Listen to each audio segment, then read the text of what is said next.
था 2024 में ऐसा था 27 जनवरी शिफ्ट 1, 27 का शिफ्ट 1 जो था वो एकदम आउटलायर था, 235 नंबर था, 99 परसेंटाइल। तो इसलिए मैंने इजी वाला लिया ही नहीं, easy to moderate, moderate level का पेपर, मॉडरेट टू डिफिकल्ट और डिफिकल्ट पेपर जो सबसे कठिन होगा, ठीक है। तो जब 2024 में ये सबको मैप किया तो देखो मेरे को दिखा कि 200 से लेके 220 के आसपास का नंबर बैठ रहा है साल 2024 का इजी टू मॉडरेट वाले बच्चों का, इतने में 99 परसेंटाइल आ रहा है। और मॉडरेट वाला जो बच्चा मीडियम लेवल का है वो अराउंड 190 के आसपास उसका नंबर बैठ रहा था, ठीक है। फिर जो मॉडरेट टू डिफिकल्ट जो बच्चा बोल रहा था उसका 170 बैठ रहा था, मतलब 10-15 नंबर आगे पीछे कर लो, क्योंकि ऐसा नहीं कि सबका 170 बैठा होगा, किसी का 165 बैठा होगा, किसी का 173 बैठा होगा, तो 170 के आसपास था। डिफिकल्ट वाले जो बच्चे थे उनका 156 से 161 के बीच में उनका पेपर में 99 परसेंटाइल आ गया था। ये साल 2024 का डेटा था। अब 2025 में क्या हो सकता है, तो 2025 में दो फैक्टर्स हैं जिनको आपको ध्यान में रखना होगा। पहला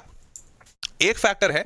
कि नंबर ऑफ स्टूडेंट्स बढ़ गए हैं, नंबर ऑफ स्टूडेंट्स, तो नंबर ऑफ स्टूडेंट्स बढ़ने की वजह से कंपटीशन बढ़ेगा, कंपटीशन बढ़ने की वजह से ज्यादा नंबर पे आपको सेम परसेंटाइल आएगा अगर मैं पेपर के लेवल को कांस्टेंट मानूं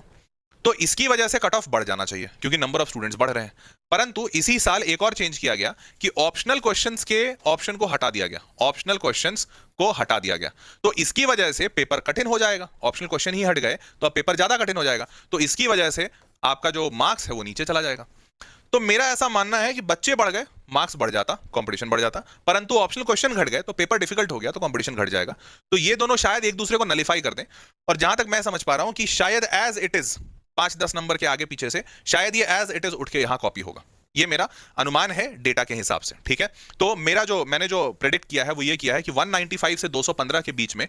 आपका अगर इजी टू मॉडरेट पेपर आया है तो 195 से 215 के बीच में आपका 99 परसेंटाइल जाना चाहिए। अगर आपका पेपर मॉडरेट था तो 180 से 195 में जाना चाहिए, मॉडरेट से डिफिकल्ट था अगर आपका तो 165 से 180 जाना चाहिए, और अगर आपका पेपर डिफिकल्ट था, मतलब अभी जो आया था 28 जनवरी शिफ्ट 2,